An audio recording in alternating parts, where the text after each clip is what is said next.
Both my parents were lifelong educators, and my parents taught in very different situations. My dad was a professor at the University of Chicago, and my mother, before I was born, started an inner city tutoring program, working like a mile and a half from our house, but in a very, very different community.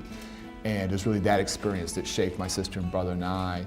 And what I saw all my life were kids who happened to be very poor, who happened to have pretty tough family situations, who came from a community that had extraordinary gang and violence and drug problems.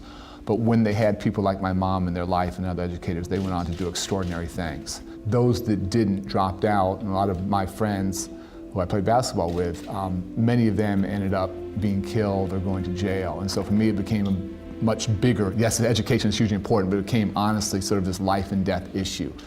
So I can't overstate the importance. I'm thrilled you guys are thinking about this. Just quickly, we're going to need about 1 million educators over the next 4, 5, 6 years, a baby boomer generation retiring.